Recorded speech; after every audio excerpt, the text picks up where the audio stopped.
akan mulai ibadah. Kita akan berdoa dulu. Kita menyatukan hati.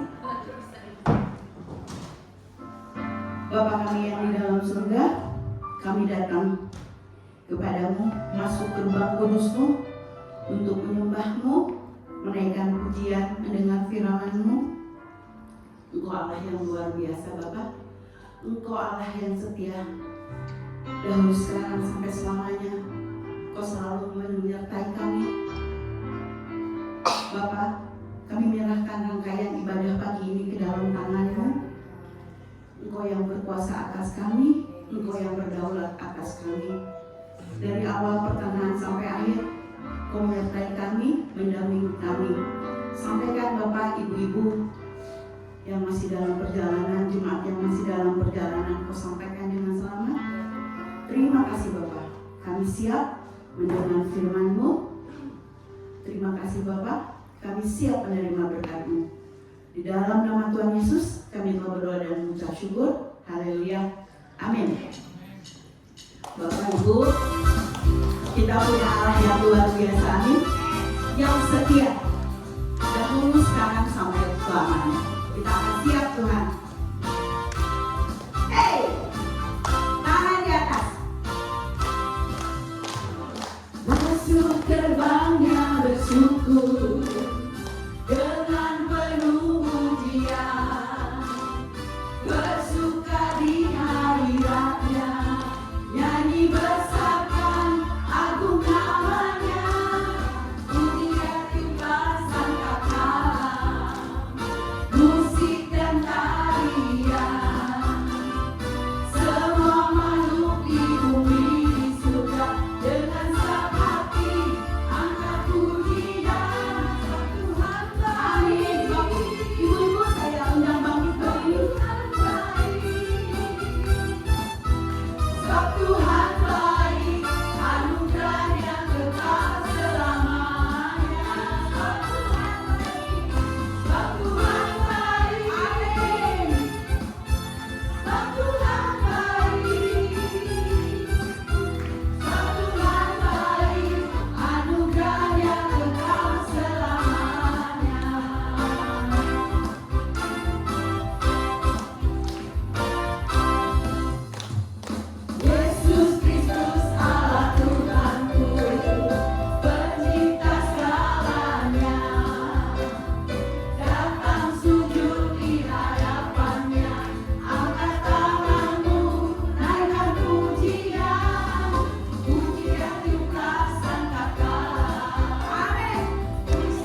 Ibu-ibu pernah naik bus kota? Di bis kota itu suka ada tali ya, yang buat pegangan, bukan tali apa ya, besi yang buat pegangan. Kalau kita pegang ke tali itu, kalau misalnya ada klik di rel mendadak, gesekan ke sini, kita tetap kuat. Begitupun kita sama Tuhan Yesus. Ketika kita gandol sama Gusti, pegang sama Gusti, goncangan dalam hidup kita, apapun kehidupan yang menggoncang hidup kita, ketika kita gandol Gusti, kita aman. Amin. Kita gandol Gusti. Dong ibu-ibu.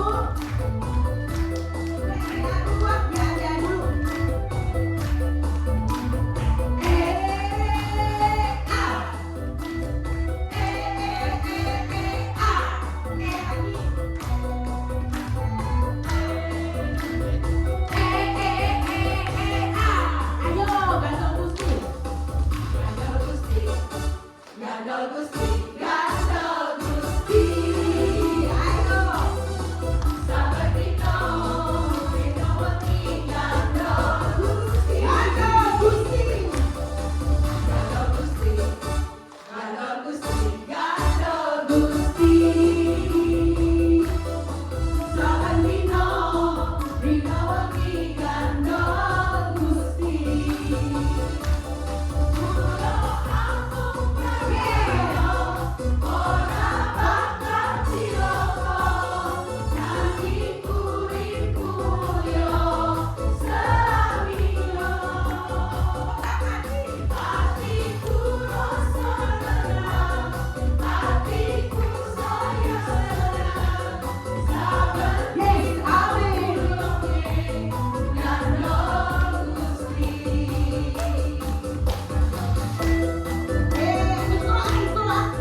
kita yang luar biasa. Kita akan gandol selama-lamanya. Selama-lamanya. Itu warisan iman kita buat anak-anak kita. Amin. Ini yang terakhir.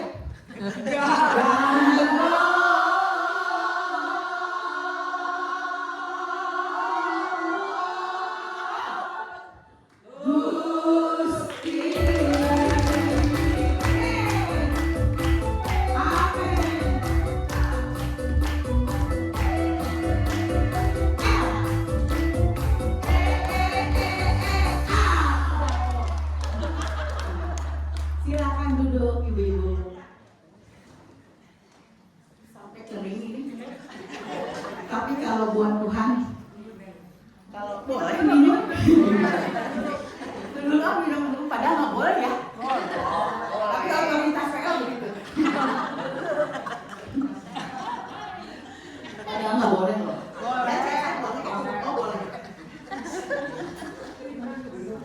Nggak boleh. Karena kita udah gandol Gusti ya. Kita akan siapkan hati ibu-ibu. Musik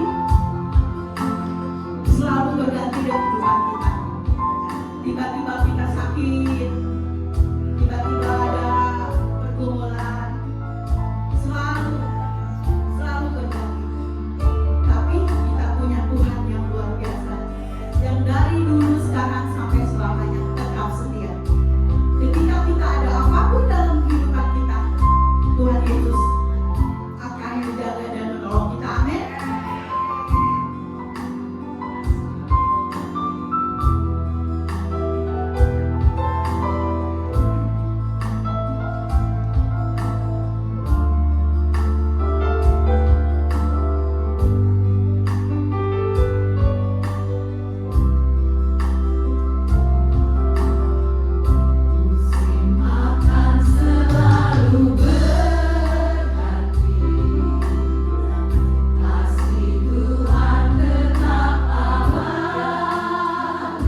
setiap kami. Bukan hal yang mudah mungkin Bapak untuk kami lewati hari demi hari. Terlebih juga di saat-saat ini kami mungkin sedang dalam pergumulan, kami sedang dalam kesesakan, tapi kami tahu kami punya Allah yang hidup. Kami punya tempat perlindungan yang kuat. Kami punya tangan yang kokoh yang selalu memegang setiap kami. Untuk itu ya Bapak, kami kembali perlu firman Tuhan. Untuk setiap kami dikuatkan, memiliki harapan yang baru, atau setiap kami diluruskan kembali dari jalan-jalan kami yang mungkin sudah jauh daripada Tuhan. Berbicaralah Tuhan Yesus, Kau urapi setiap kami, ajar setiap kami pada saat ini Roh Kudus, buat kami mengerti dan juga beri kemampuan, kerinduan di dalam hati kami untuk kami menjadi pelaku firman Tuhan. Terima kasih Bapak yang baik, waktu yang baik ini, waktu yang terbaik kami serahkan untuk Tuhan bekerja pribadi lewat pribadi di tempat ini. Kami mau sambut firman Tuhan hanya di dalam nama Tuhan Yesus. Sama-sama kita katakan amin. Ya, puji nama Tuhan. Shalom. Silakan duduk ya. Ibu-ibu yang bersemangat di pagi hari, tapi semangatnya itu luar biasa ya, karena di tempat ini ada air kehidupan ya. Barang siapa datang ke sana, dia tidak akan haus lagi, dia akan dipuaskan. Ya, kita akan belajar bersama-sama mengenai warisan. Kalau kita berbicara tentang warisan, biasanya yang terpikir apa nih ibu-ibu? Harta, apalagi uang tadi, apalagi aset, bisnis yang memang kita harus teruskan atau turunkan. Ya, banyak orang tua yang pusing gitu ya, apa yang saya harus teruskan, apa yang saya harus wariskan, apa yang harus saya sisakan untuk anak-anak saya. Kita mungkin berpikir mengenai hal-hal yang duniawi, tapi ternyata warisan itu bukan hanya hal-hal yang duniawi. Apa yang anak-anak lihat di dalam diri kita sebagai seorang ibu, sebagai seorang istri, sebagai seorang orang yang mendampingi, orang yang menolong. Ya, kita ini kan diberikan tugas sebagai penolong. Bagaimana kita hidup sebagai penolong di rumah, menolong anak-anak kita, menolong pasangan kita, menolong orang tua kita. Ternyata itu yang diwariskan. Mereka akan melihat bagaimana cara kita menghadapi pergumulan kehidupan. Mereka akan belajar bagaimana respon orang tuanya menghadapi pergumulan sehari-hari. Nah, kalau kita sadar hal-hal yang kita lakukan di rumah, apapun itu, dari bangun tidur sampai nanti tidur lagi, ya ibu-ibu ya, itu ternyata sesuatu yang kita wariskan kepada anak-anak kita. Maka dari itu perlu hikmat Tuhan untuk kita menjalani satu hari demi satu hari itu dengan berpegang kepada kebenaran. Karena hari-hari ini adalah hari-hari yang jahat, hari-hari yang penuh dengan pergumulan, hari-hari yang tidak mudah. Untuk kita berjalan di dalam kebenaran, itu tantangannya besar, betul ya? Dunia itu menginginkan kita lebih cepat, lebih hebat, tampil selalu kuat, ya, tampil dengan luar biasa, baik dilihat orang. Nah, itu yang dunia inginkan. Tapi bagaimana kita terus bersandar pada kebenaran firman Tuhan? Apalagi hidup hari-hari ini itu tidak mudah. Maka ya, saya itu senang sekali untuk hari ini saya berbagi bagaimana kita menghidupi hari-hari kita sehingga kita bisa memberikan warisan yang baik untuk anak cucu kita. Mazmur 112 ayat 1 sampai 2 dulu ya.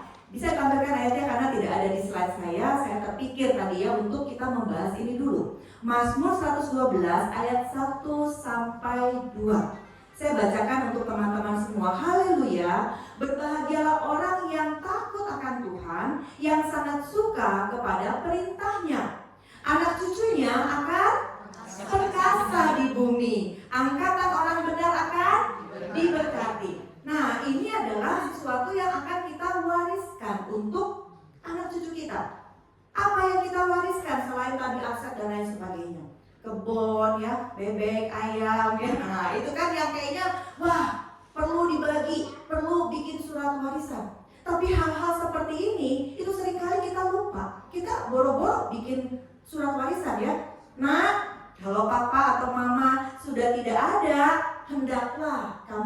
hidup sesuai kebenaran firman Tuhan. Ada yang menulis surat warisan seperti itu? Nggak ada. Mungkin bisa dimulai dari ibu-ibu di tempat ini ya. Nah, kita ingin melihat anak cucu kita itu perkasa di bumi. Orang yang perkasa itu adalah orang yang melewati berbagai macam rintangan. Pahlawan, ya. Bukan orang yang seseorang itu tidak bisa disebut pahlawan kalau dia tidak pernah melewati satu rintangan atau belum pernah berperang. Seseorang tidak bisa disebut sebagai orang yang perkasa kalau dia belum pernah membuktikan dirinya itu tangguh. Maka tidak heran kita semua anak-anak Tuhan selalu memiliki pergumulan. Supaya apa? Supaya identitas kita itu menjadi orang-orang yang perkasa. Jadi pada saat kita mengalami pergumulan, ini adalah saat untuk saya bisa melalui, bisa melewati, dan saya menjadi tangguh, perkasa. Ya, nah angkatan orang benar akan diberkati. Ternyata keperkasaan kita itu adalah sesuatu yang diwariskan. Bagaimana cara kita menghadapi pergumulan, bagaimana cara kita bisa melewati badai, itu adalah sesuatu yang diwariskan. Coba sekarang kita refleksi, bagaimana kehidupan kita hari-hari ini.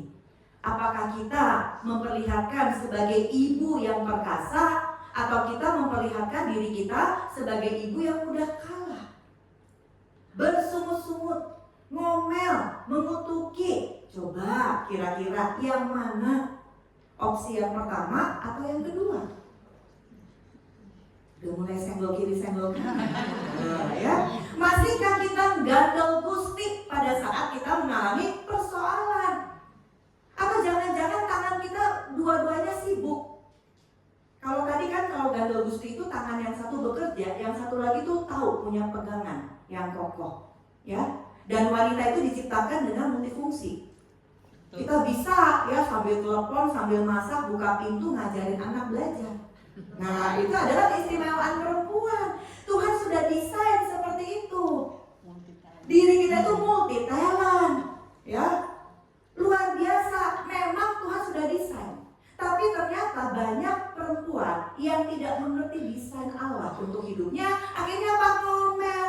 Tuh ya, saya lagi. Kenapa semua ke saya dan lain sebagainya? Nah, pola pikir yang seperti itu yang perlu diperbaharui. Bahwa kita adalah ciptaan istimewa. Kita adalah orang-orang yang memang diciptakan sebagai penolong yang sepadan. Penolong itu bukan berarti kita sombong. Nah, seringkali ya kita ibu-ibu tuh sombong kan, penolong itu lebih kuat daripada ditolong, jadi sombong. Bukan seperti itu. Penolong adalah orang yang terus mau belajar. Amin. Karena bagaimana dia bisa menolong kalau dia tidak menguasai persoalan yang datang kepada dirinya. Suami minta tolong, anak-anak minta tolong, tapi kita nggak ngerti apa-apa. Jadi jangan sombong. Penolong adalah orang yang terus mau belajar. Dan proses belajar itu adalah kita masuk ke dalam prosesnya Tuhan. Amin. Belajar itu gak ada panduannya. Sekolah belajar kehidupan gak ada.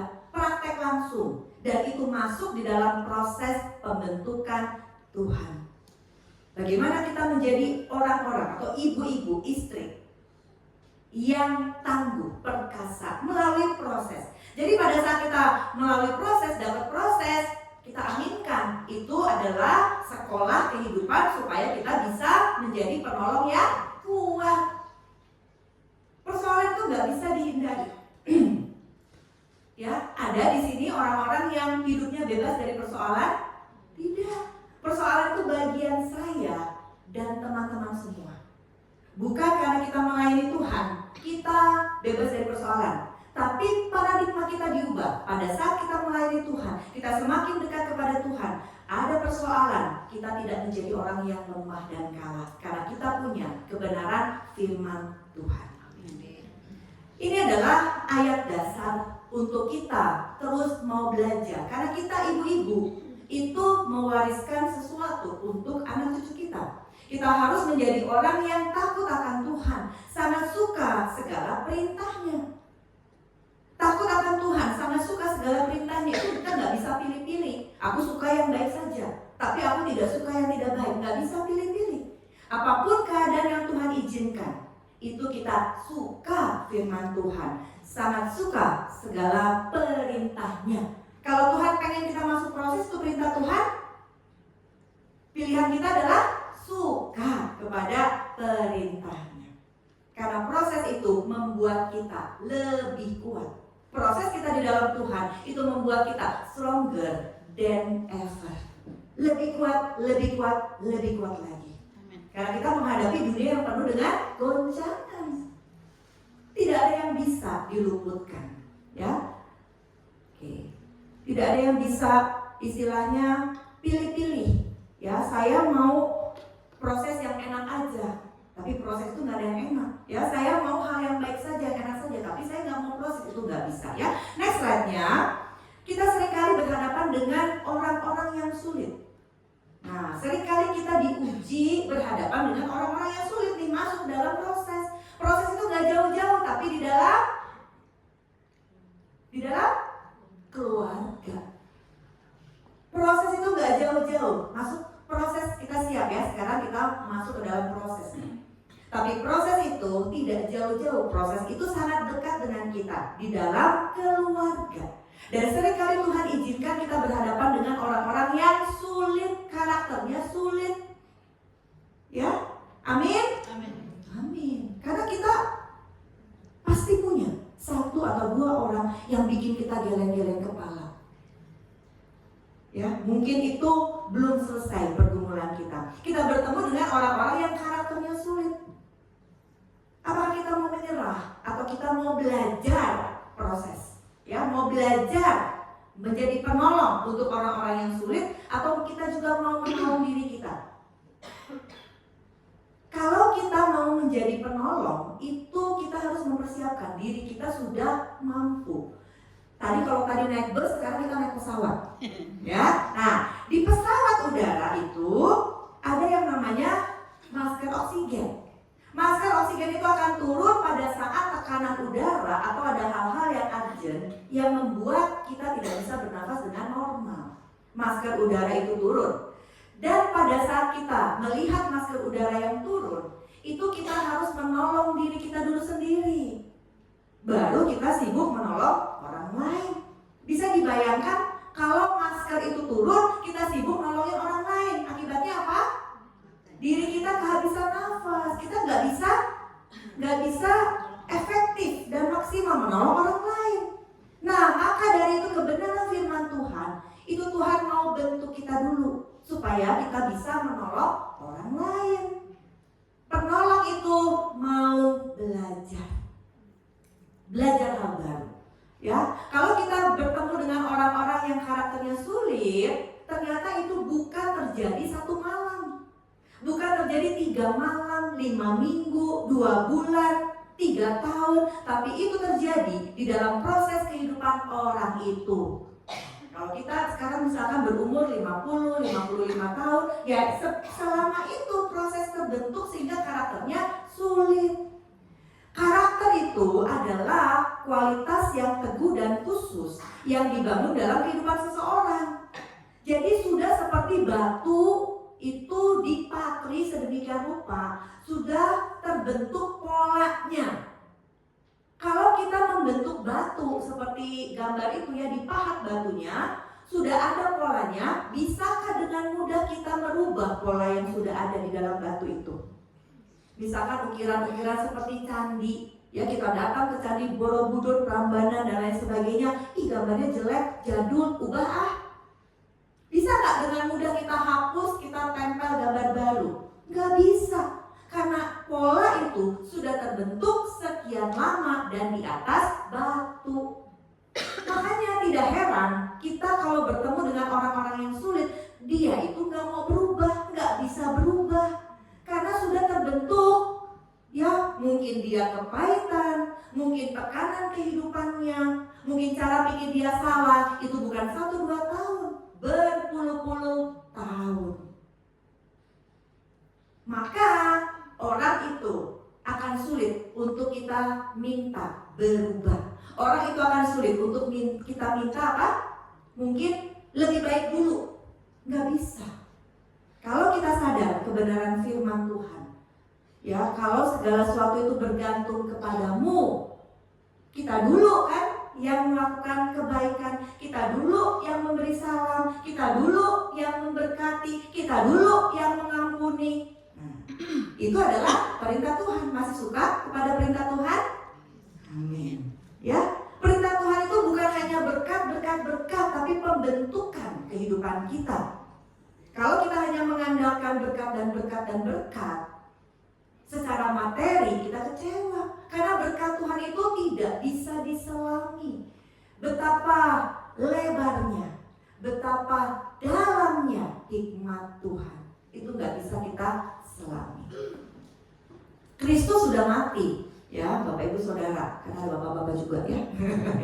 Nah, Kristus sudah mati, memberikan keselamatan dan kehidupan yang kekal kepada kita. Kita harus menjadi manusia baru. Manusia baru itu punya cara pikir yang baru. Cara pikir yang baru yang seperti apa? Kita punya kebenaran firman Tuhan yang mengajarkan kita tentang unconditional love, tentang kasih yang tidak bersyarat, tentang kasih yang tidak transaksional. Ini adalah kisah yang ditulis di dalam Lukas 15:11-32. Tadi waktu saya lihat ya, Bu Neneng WL, saya ingat lagi nih, Bu Neneng dulu yang jadi anak yang hilang ya. Nah, ya di pasca tahun berapa gitu kan. Nah, Lukas 15:11-32. Itu adalah kisah bagaimana seorang ayah memiliki dua orang anak. Dua orang anak yang sulung dan yang bungsu. Yang bungsu pada satu hari merasa dirinya bisa, merasa dirinya mampu untuk hidup memisahkan diri daripada ayahnya. Tapi bukan hanya dia hidup memisahkan diri dari ayahnya, pergi untuk bekerja, tapi dia ingin warisannya, ingin apa yang menjadi haknya itu diberikan kepada dirinya. Ayahnya dengan berat hati memberikan apa yang menjadi keinginan. Itu berat hati. Dan mungkin ayahnya juga sakit hati, ya. Kurang apa mungkin ya, diberikan segala sesuatu yang baik di dalam rumah itu, tapi kurang apa. Bahkan segala sesuatu itu diminta dan pergi. Itu kan tanda putus hubungan, teman-teman. Ya, bukan hanya uang yang harus diberikan, tapi itu adalah tanda putus hubungan. Aku sudah tidak perlu ayah lagi. Aku ingin minta hakku. Jangan cari-cari lagi, jangan tanya-tanya lagi. Aku ingin hidup mandiri, seperti itu. Nah, kemudian si bungsu ini pergi jauh, dia berfoya-foya, dia menghabiskan hartanya sampai dia jatuh miskin dan dia harus bekerja. Bukan pekerjaan yang layak, bukan pekerjaan yang bagus, tapi dia harus bekerja di kandang peternakan babi, bahkan dia harus makan dari makanan babi. Disitulah dia berpikir, kalau aku di rumah Bapakku punya pegawai yang banyak, Bapakku punya makanan, Bapakku punya fasilitas dan lain sebagainya. Dia mulai merenungkan kalau dia masih tinggal bersama dengan bapaknya. Maka kerinduan itu muncul dan dia mulai berpikir, aku pulang ke rumah Bapakku. Tapi dia tahu diri, teman-teman, bukan sebagai anak. Aku pulang ke rumah Bapakku, aku ingin melamar sebagai pegawai. Mungkin Bapakku akan menerima aku. Nah, kita mulai melihat apa sih yang bapaknya ini lakukan. Pada saat bapaknya ini kecewa, dia melihat anaknya itu kok sulit pribadinya. Anak yang tidak hormat, anak yang memberontak, ingin putus hubungan, anak yang ingin pergi dan lain sebagainya, anak yang hilang. Apa yang dilakukan oleh bapak ini? Yang pertama, pada saat kita dihadapkan dengan keadaan situasi yang tidak menyenangkan, kita lihat teladan dari bapak ini, acceptance, berdamai dengan keadaan dan terus berharap. Bapak ini berdamai dengan keadaan, anaknya udah gak bisa dikasih tahu lagi, anaknya sudah gak bisa dinego lagi, dia terima keputusan itu. Tapi yang luar biasa dari bapak ini, pengharapan, satu waktu anak ini akan kembali. Satu waktu anak ini akan mengalami yang namanya perubahan dan lain sebagainya. Acceptance itu menerima itu, berdamai dengan keadaan dan tetap berharap. Nah, di dalam Lukas 15 ayat ke-20, dari mana kita tahu si bapak ini terus berharap? Ketika ia masih jauh, pada saat anaknya ini masih jauh, dia pulang ke rumah bapaknya, ayahnya telah melihatnya. Jadi selama si anak ini pergi, si ayah ini tiap pagi dia lihat ke jalan, mana ya anak saya? Oh ya, dia nggak pulang hari ini, tapi saya masih punya harapan. Mungkin besok dia pulang. Dia lihat lagi, mungkin di atas di lantai 2 atau mungkin dari kejauhan. Dia lihat lagi, mana ya anak saya, berharap, gitu ya. Mungkin dia nggak ngomong sama pegawainya atau sama asisten sulung, tapi dia ngarep-ngarep sesuatu gitu. Kebayang ya? Dia mungkin berdiri di halaman, mungkin dia lihat kejauhan. Dan ternyata pada satu hari harapannya itu datang. Ketika anak itu masih jauh, ayahnya telah melihatnya, lalu tergeraklah hatinya oleh belas kasihan. Ayahnya itu berlari mendapatkan dia, lalu merangkul dan mencium dia. Orang yang tidak punya pengharapan tidak akan bisa menyambut dengan sukacita seperti ayah ini. Ya, tapi karena dia punya pengharapan, dia tahu, dia rindu, dan dia bisa ungkapkan dengan baik. Pada saat terjadi harapannya itu muncul, dia bisa curahkan apa yang dia sudah persiapkan. Nah, seringkali kita sulit untuk berdamai dengan keadaan. Suami saya begini, A, B, C, D, F, G, banyak. Anak-anak saya seperti ini, mertua saya, menantu sekarang lagi. Ya, masalah sama suami, sama anak belum beres, nambah lagi ini sama menantu. Kita ngomel, teman-teman. Kita nggak bisa terima, nggak bisa berdamai bahwa memang suami kita atau anak-anak kita atau menantu kita punya luka sendiri sehingga dia menjadi orang yang sulit. Tadi yang proses memahat sehingga terbentuk satu pola itu adalah proses pola asuh. Proses bagaimana kita dibesarkan, proses bagaimana kita dididik. Itu kan yang sangat berpengaruh dalam diri kita kan? Tapi kalau kita hanya bisa menyalahkan, gak terima. Kalau kita menyalahkan, artinya kita menuntut dia yang berubah. Kenapa sih kamu begini? Harusnya kan begitu. Kenapa kamu gak begini? Harusnya kan? Nah, itu seringkali senjata pamungkas dari ibu-ibu. Harusnya, kuduna, gitu kan? Ya, nah pada saat kita di dalam mulut kita masih ada ucapan seperti itu, kita belum berdamai dengan keadaan. Hati-hati. Itu bisa menjadi apa? Kepahitan, tekanan yang terus menerus kita simpan, itu akan meledak satu hari dengan tekanan, dengan kekuatan yang daya rusaknya luar biasa. Berdamai dengan keadaan, terima. Tuhan, memang gak mudah ya, saya hidup dengan suami yang sulit. Kalau dulu atau masih bisa memutar waktu, kayaknya saya gak mau sama si Joni. Saya mau sama si Bambang aja. Nah, apakah itu menyelesaikan masalah? Kalau waktu bisa diputar, ya, ternyata sama si Bambang ketemu lagi masih masalah yang baru. Itu tidak akan ada habisnya, membuat kita berputar-putar di dalam masalah yang sama. Yang perlu dilakukan apa? Berdamai.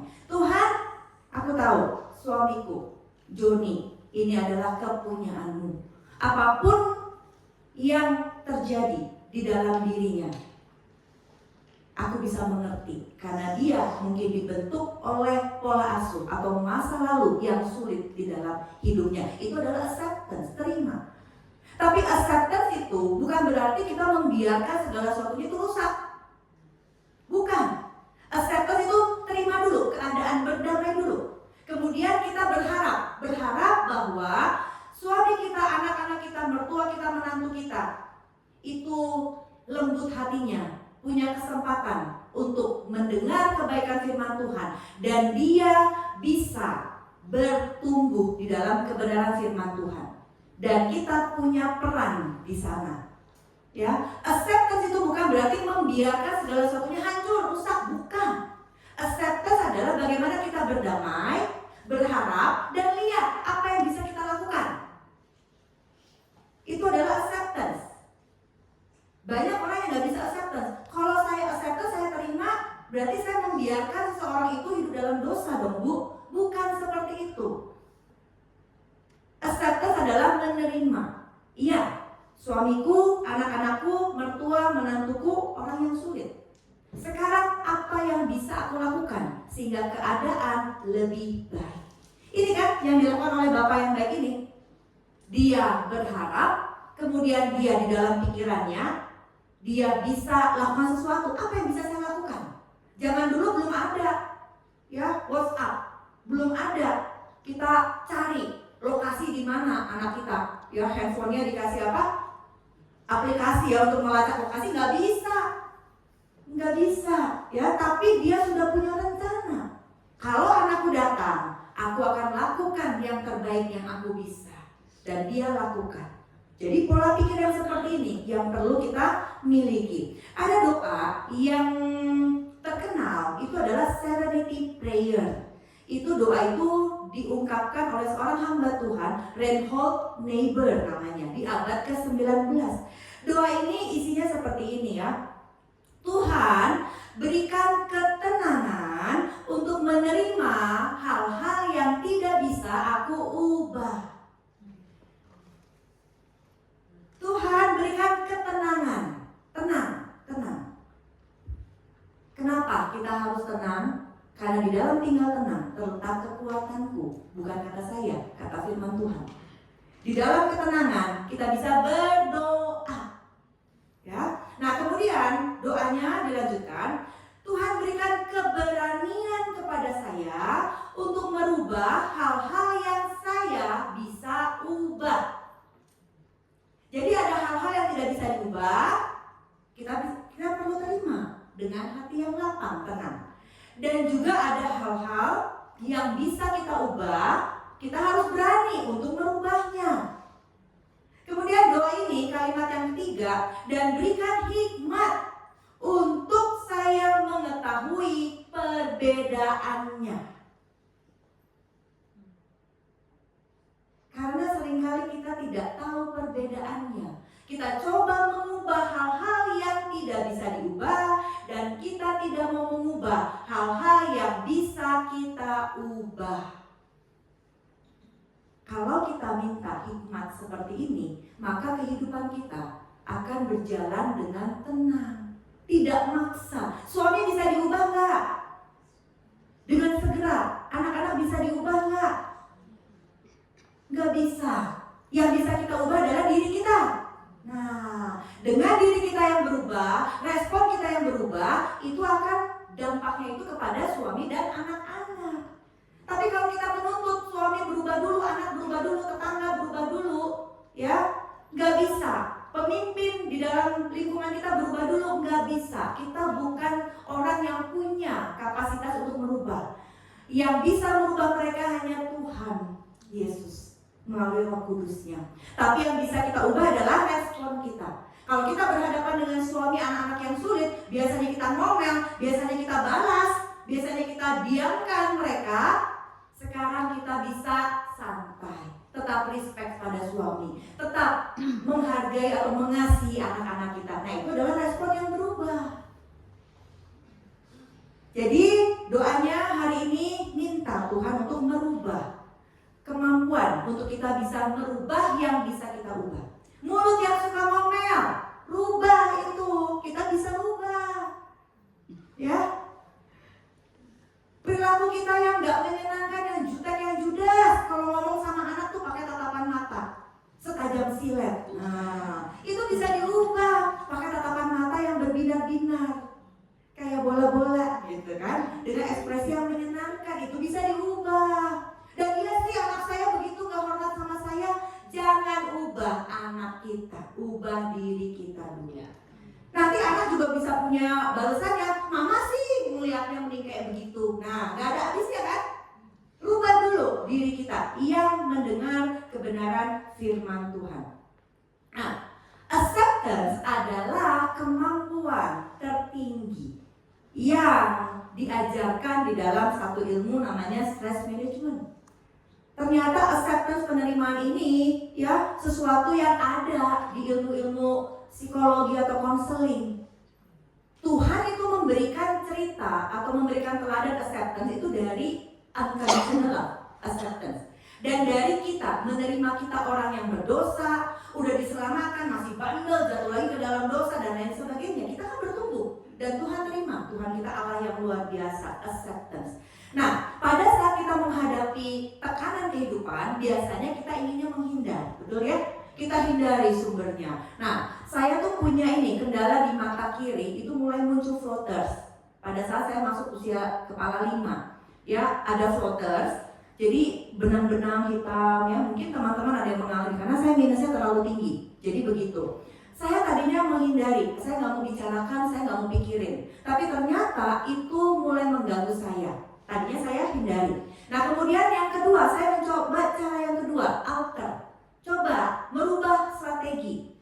Mungkin saya kecapean, mungkin saya begadang terus. Nah saya mulai ubah pola hidup saya mulai tidur yang cukup, makan yang baik, olahraga.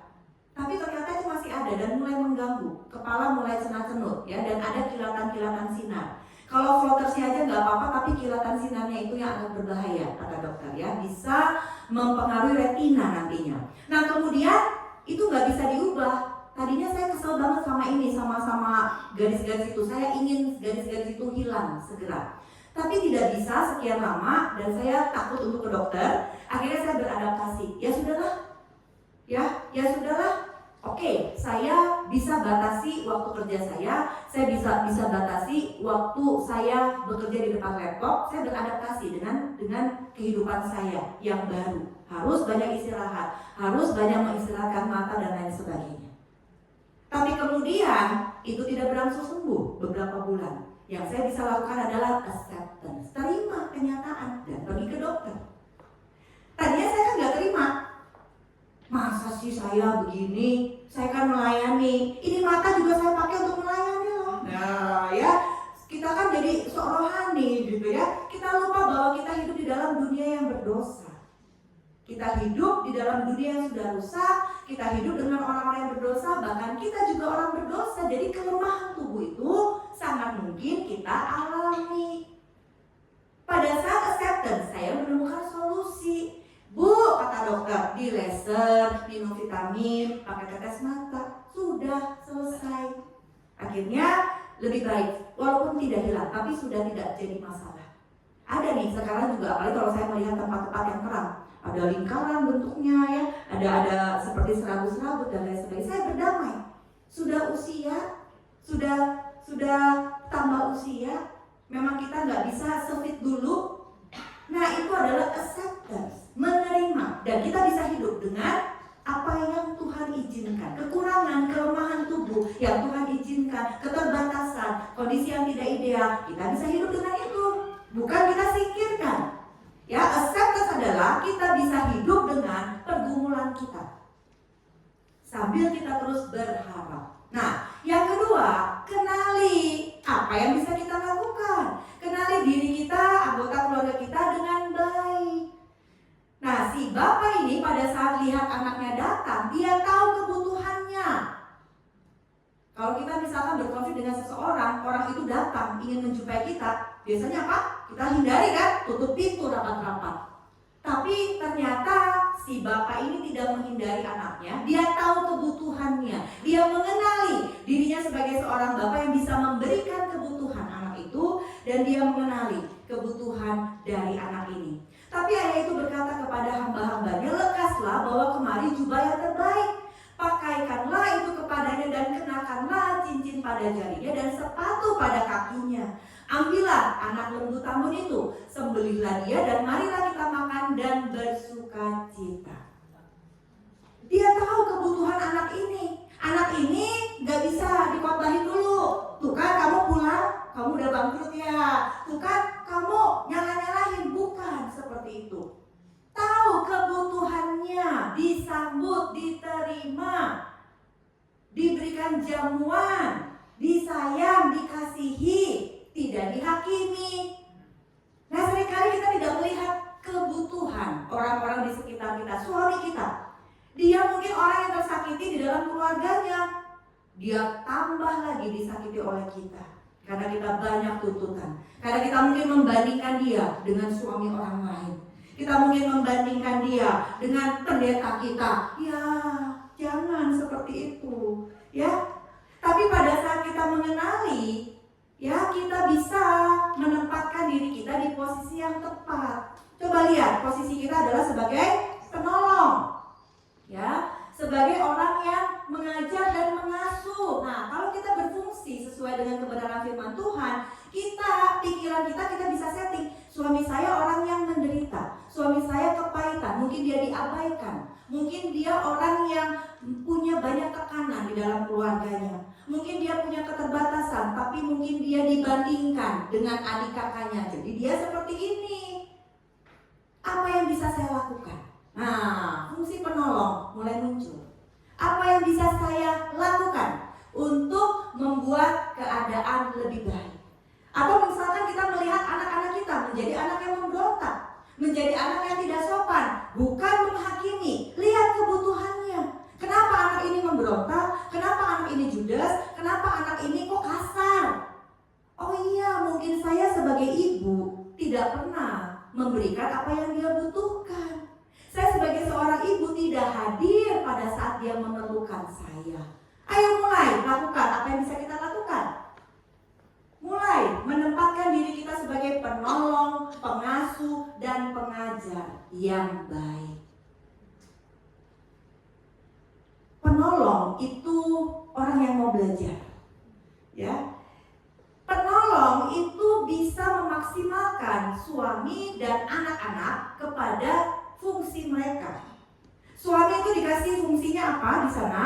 Sebagai seorang pemimpin, pelindung, pencari nafkah, provider, ya. Nah, kalau kita tolong suami kita, dia punya keterbatasan, maka dia bisa menggenapi tugas yang Tuhan kasih. Mungkin suami kita selama ini bukan menjadi pemimpin yang baik, atau dia tidak melindungi keluarganya karena mungkin dia nggak tahu caranya memimpin, nggak tahu caranya melindungi, nggak tahu caranya memberikan kebutuhan keluarganya.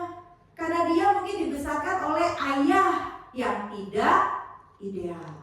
Mungkin dia dibesarkan oleh ibu yang tidak ideal. Jadi dia nggak bisa mengasihi kita sebagai istrinya. Kita pahami dulu latar belakang keluarga kita.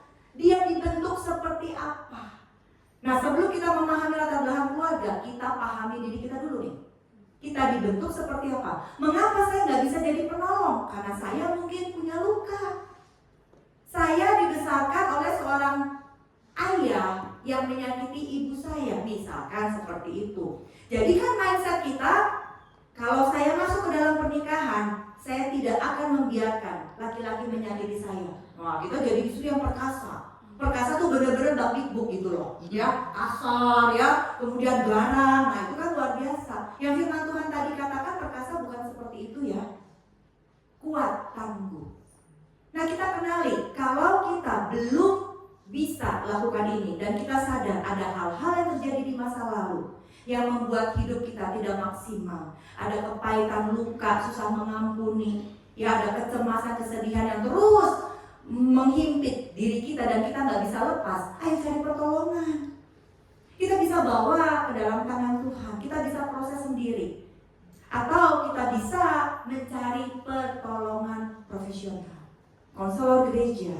Ya, di dalam komunitas ini ada Bu Nora yang sudah belajar bersama dengan saya juga, ya, untuk menjadi konselor atau konselor profesional, psikolog dan lain sebagainya. Itu adalah orang-orang yang Tuhan berikan untuk apa? Menolong kita bisa melakukan fungsi kita. Yang ketiga, ya, tadi yang pertama apa?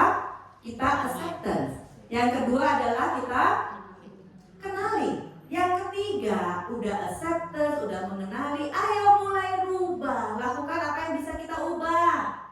Praktek langsung. Ya, gunakan komunikasi yang asertif. Komunikasi asertif apa lagi ini istilah gitu, ya. Komunikasi asertif adalah komunikasi yang mengedepankan perasaan kita. bukan menyerang orang lain. Nah, kecenderungan kita, karena kita punya keterbatasan dan kita mungkin dibesarkan oleh orang tua yang terbatas, maka cenderungnya komunikasi kita adalah menyerang, to the point. Tapi ternyata bisa dipelajari komunikasi asertif, dan ternyata sudah ada di dalam Alkitab. Alkitab ini luar biasa. Ini sumber dari segala sumber hikmat, kebenaran, dan itu bisa relevan untuk zaman sekarang. Nah, ya, tadi dengan si bungsu, si bapak ini tahu kebutuhan si bungsu. Dia diterima, dia disambut, dia dikasih baju, dikasih cincin, dikasih sandal, sepatu, dan lain sebagainya.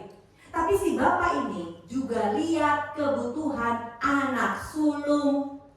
Maka marah anak sulung itu dan dia tidak mau masuk. Lalu ayahnya keluar dan berbicara dengan dia, tapi ia menjawab ayahnya. Nah, ini panjang lebar, protes si sulung. Ya, bapak, aku udah hidup sama bapak lama sekali di sini, tapi gak sekalipun bapak berikan pesta jamuan seperti yang bapak lakukan untuk si bungsu. Baru saja dia datang, dia hambur-hamburkan uang, tapi bapak menyambutnya dengan luar biasa. Bapaknya itu mendengarkan. Nah, titik-titik itu adalah bagian bapaknya itu mendengarkan. Komunikasi asertif adalah komunikasi yang memberikan kesempatan lawan bicara kita untuk apa? Berbicara. Sesudah sesulung itu puas, ya, puas ungkapan unek-uneknya, baru si bapak ini menyambung. Kata ayahnya kepadanya, anakku, engkau selalu bersama-sama dengan aku, dan segala kepunyaanku adalah kepunyaanmu. Kita patut bersukacita dan bergembira karena adikmu yang telah mati telah menjadi hidup kembali. Ia telah hilang dan ia didapat kembali. Itu adalah komunikasi asertif, memberikan ruang dan waktu untuk lawan kita, untuk orang-orang yang sulit itu bicara. Kemudian kita bicara dengan baik-baik, tidak menyerang pribadi. Tidak ada kata-kata di sini kan, kamu ya dasar nggak tahu diri, kamu tuh kurang apa, bapak udah kasih semua. Nggak ada kan kata-kata seperti itu ya. Malah kamu sudah bersama-sama dengan bapak, semua yang bapak punya kepunyaanmu. Adikmu itu telah mati, kemudian hidup kembali, ia hilang dan didapat kembali. Nah, itu adalah komunikasi asertif, komunikasi yang menggunakan telinga. Nah, ini sesuai dengan Yakobus 1 ayat 19, Alkitabiah. Coba bayangkan kalau daun telinga kita, dua daun telinga kita itu didekatkan. Jangan dipotong telinganya ya, dibayangkan didekatkan. Itu bentuknya seperti hati. Ini artikel yang bagus, jadi saya tampilkan di sini ya. Ternyata relate sama Yakobus 1 ayat 19.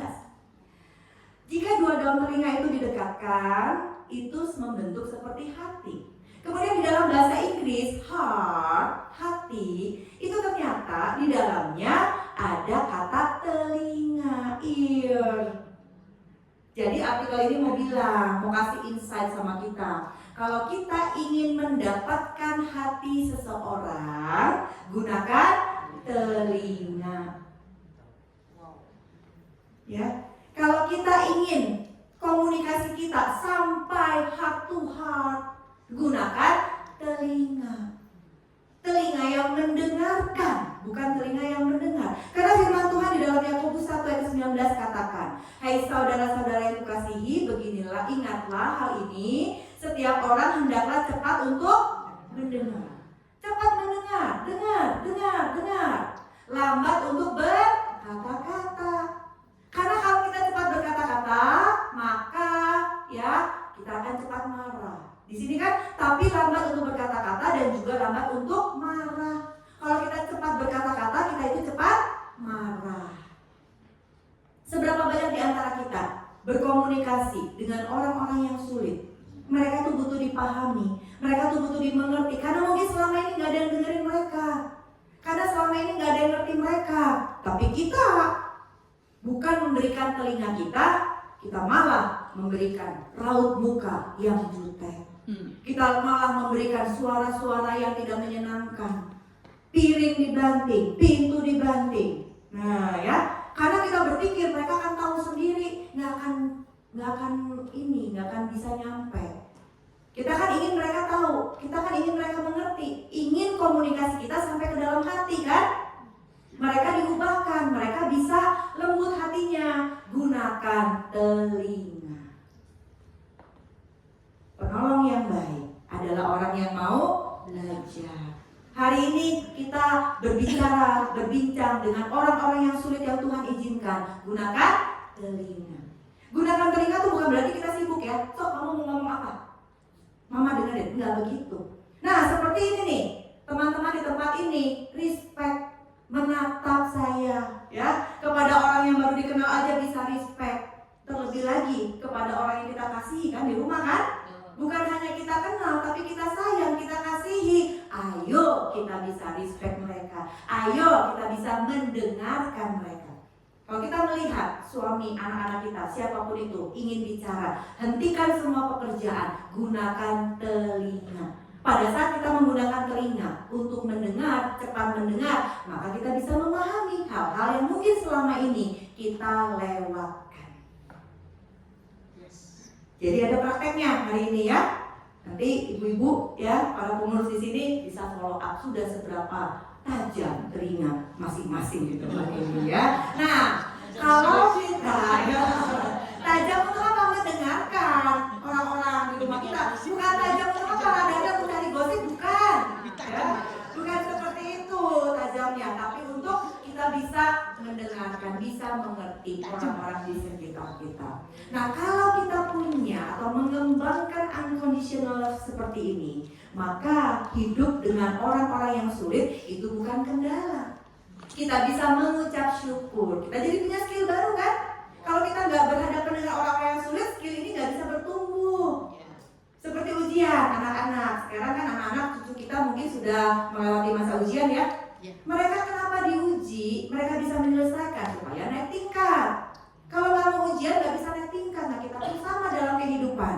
Ya, karena kita tahu bahwa kesengsaraan, pergumulan, satu kendala dalam hidup kita, keterbatasan hidup kita, itu menimbulkan ketekunan. Dan ketekunan itu menimbulkan tahan uji. Nah, kita ingin mewariskan kepada anak-anak kita satu kualitas tahan uji, resilience. Nah, seringkali saya mendengar ibu-ibu, kenapa ya anak zaman sekarang mah lembek? Kenapa ya anak zaman sekarang mah ogohan? Generasi strawberry udah berubah menjadi generasi melon, belum ya? Kenapa ya lembek? Kenapa nggak tahan uji dulu ya sayang? Wah, kita langsung kan bandingkan dengan kita. Karena kita nggak membiarkan mereka itu masuk dalam proses. Dan kita nggak membiarkan diri kita pun diproses Tuhan.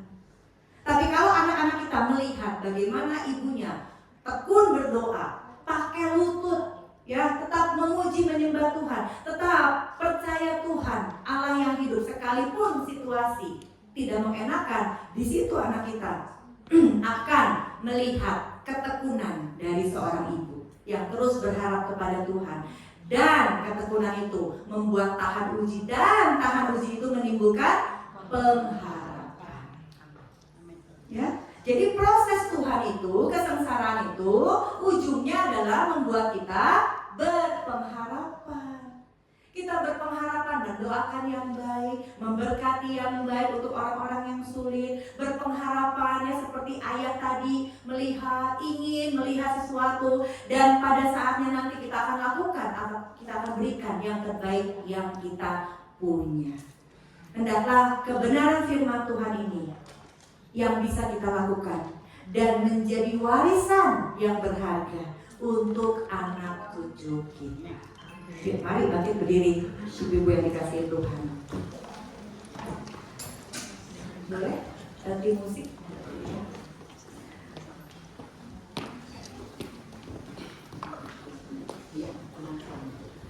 Bapak, kami mengucap syukur, terima kasih Tuhan untuk hari ini. Para wanitamu di tempat ini belajar sesuatu yang baru. Bukan kami sibuk atau bukan kami memaksa untuk merubah hal-hal yang tidak bisa kami kendalikan, tapi kami rindu melihat ke dalam diri kami sendiri. Apa yang Tuhan ingin untuk kami lakukan. Melalui segala pergumulan persoalan, kesusahan yang Tuhan izinkan terjadi dalam kehidupan kami. Kami tahu kami adalah pelaku firman Tuhan. Kami mau menerima orang-orang yang Tuhan tempatkan dalam keluarga kami, seperti Tuhan sudah menerima kami. Kami mau mengenali setiap potensi yang baik yang sudah Tuhan berikan dalam diri kami. Dan kami mau melangkah, menggunakan hal-hal yang baik, menggunakan kekuatan yang sudah Tuhan berikan dalam hidup kami sebagai seorang perempuan, sebagai penolong yang sepadan, sebagai penolong yang kuat. Dan juga kami mau terus ya Bapak untuk mengembangkan bagaimana kami mau menerima pendapat orang lain, bagaimana kami mau memberikan kesempatan untuk orang lain bisa berbicara dengan nyaman dan aman kepada kami. Itu adalah sesuatu yang Tuhan lakukan pada saat Tuhan bertemu dengan seorang Samaria di sumur Yakub.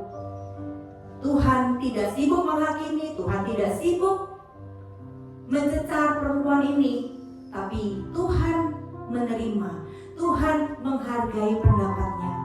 Bahkan Tuhan menawarkan air hidup bagi perempuan ini.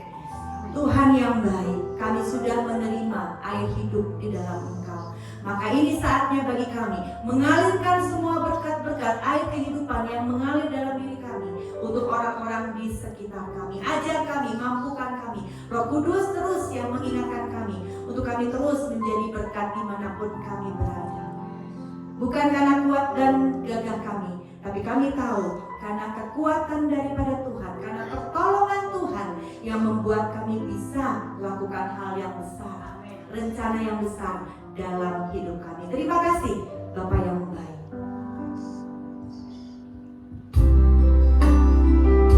Ayo dengan iman kita yang Tuhan yang selalu menolong setiap kita. Jangan takut, jangan gentar. Tuhan selalu menjaga kita dalam pergumulan kesulitan kehidupan. Ada Tuhan yang memberikan kita. Terima kasih Bapak yang baik. Terima kasih Allah yang setia. Kami mengucap syukur.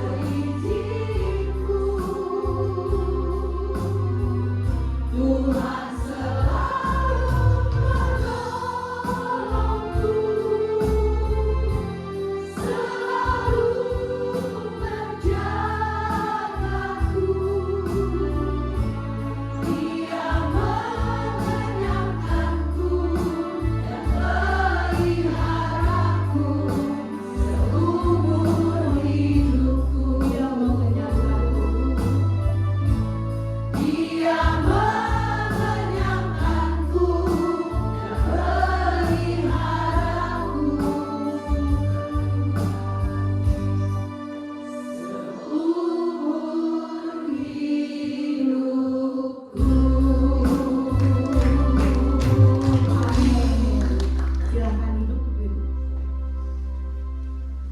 Ibu-ibu diberkati.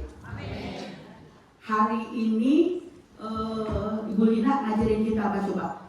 Kita seperti harus kita dari sini kita ibu-ibu harus jadi Power Ranger. Tahu nggak Power Ranger? Berubah. Kita tidak bisa mengubah orang di sekeliling kita, tapi kita harus berubah. Seperti tadi mengenali, terima. Jangan bahasa Inggris. Kita menerima dengan damai, kenali. Itu luar biasa. Jadi ibu-ibu ingat, kita harus jadi Power Ranger, berubah. Kita akan memberikan yang terbaik buat Tuhan. Sebelumnya Cizum yang berdoa. Bapak kami bersyukur Tuhan untuk firman-Mu yang sudah boleh kami terima, dan tolong Tuhan supaya kami boleh melakukan firman Tuhan dengan pertolongan Roh Kudus. Sebentar kami mau memberikan persembahan. Kami rindu memberi dengan sukacita, dan biarlah persembahan kami ini boleh menjadi berkat di wadah air hidup ini. Terima kasih Tuhan Yesus. Di dalam nama Yesus kami berdoa dan bersyukur. Haleluya. Amin.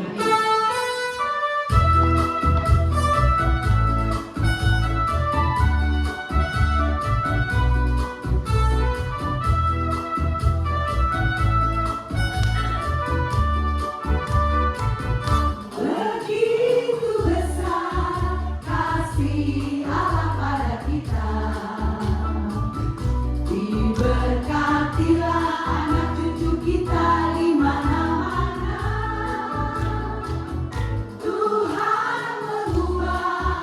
miskin dan menjadikan kaya. Dia merendahkan dan meninggikan juga. Berbahagia bagi orang yang percaya. Anak cucunya akan berpindah-pindah. Karena Allah menggenapi firman-Nya. Tiada yang mustahil bagi orang percaya. Tiada yang mustahil. Tiada yang mustahil bagi orang percaya. Tiada yang mustahil. Tiada yang mustahil bagi orang percaya. Amin.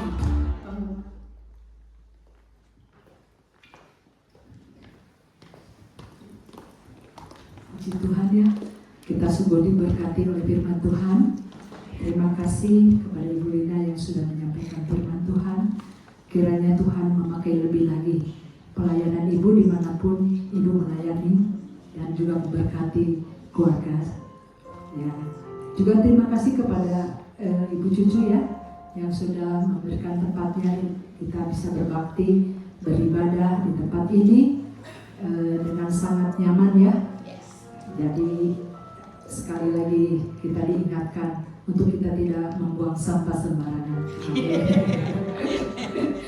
Ya, untuk masuk dalam pengumuman untuk doa, kita di minggu depan kita akan doa dan kita akan ibadah kembali di minggu keempat ya, tanggal 26 di tempat ini. Mari ya kita mengundang semuanya ya, yang bukan hanya pengurus tapi juga semua jemaat Tuhan yang rindu untuk datang berdoa. Kita akan berdoa di lantai 3 ya. Juga kalau ada pokok-pokok doa bisa disampaikan di grup ya yang sudah ada. Dan untuk selanjutnya kita di bulan Mei kita sudah melakukan baksos. Terima kasih kepada semua jemaat Tuhan yang sudah meluangkan waktunya, tenaganya, dan juga berkat-berkatnya untuk kita bisa sama-sama menjalankan baksos. Baksos itu bisa ditayangkan ya apa yang sudah kita kerjakan. Ini ada beberapa perwakilan dari kelompok sel. Kita 3 kelompok sel, kita berbaksos ke rumah Petra ya. PK. Rumah Peka. Terus ke TKI ya, ke panti asuhan, dan kita juga ke Arjasari ya, untuk ke gereja di Arjasari. Kita semuanya kita lakukan dengan sukacita ya. Kita juga semua diberkati dengan kita juga mengunjungi mereka. Kita juga semakin lagi juga kita mau saling, kita juga mengasihi Tuhan, mengasihi juga mereka ya. Nah ini kita ke Arjasari ya, di Banjaran. Ya, Banjaran. Nanti kalau misalnya rindu yang mau ke tempat-tempat yang kita kunjungi juga bisa ya, sama-sama kita misalnya, kepengen juga nih belum sempat ikut waktu itu. Ayo ya, tidak ada batasnya kalau kita dalam memberi ya. Haleluya.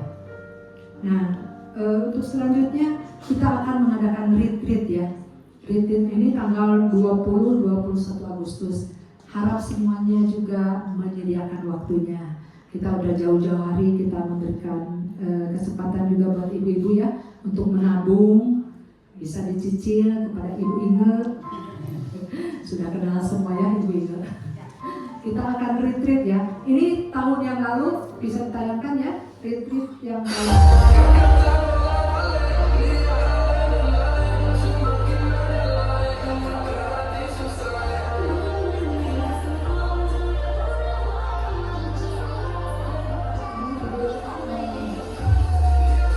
Ini tahun lalu kita tidak minat ya, tapi tahun ini kita akan minat ya di OCBC.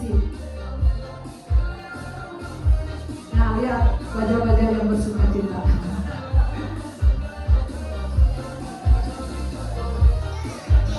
Tuh yang paling depan ini.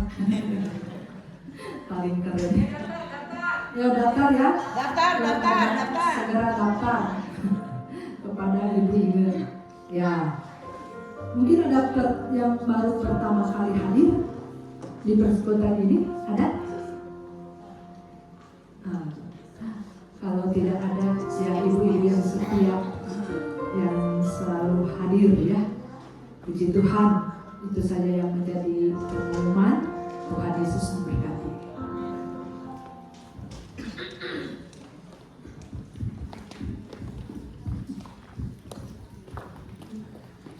Ibu-ibu, kita bangkit berdiri, kita akan mengakhiri ibadah. Nanti Ibu Dina yang berkata.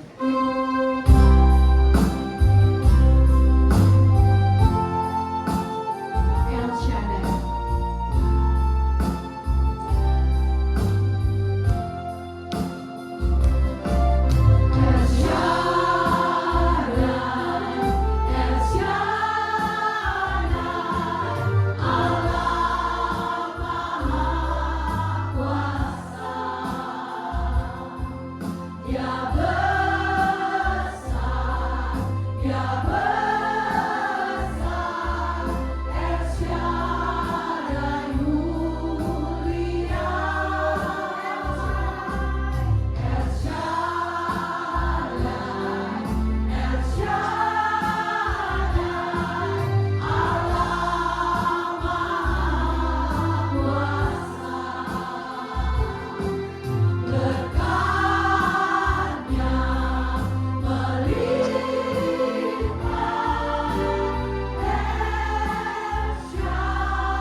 Para penolong yang sepadan dengan membawa berkat yang berlimpah dari Allah Bapa, cinta kasih dari putranya yang tunggal Tuhan Yesus Kristus, penghiburan, pengajaran, juga roh yang lemah lembut karena Roh Kudus ada di dalam setiap kita.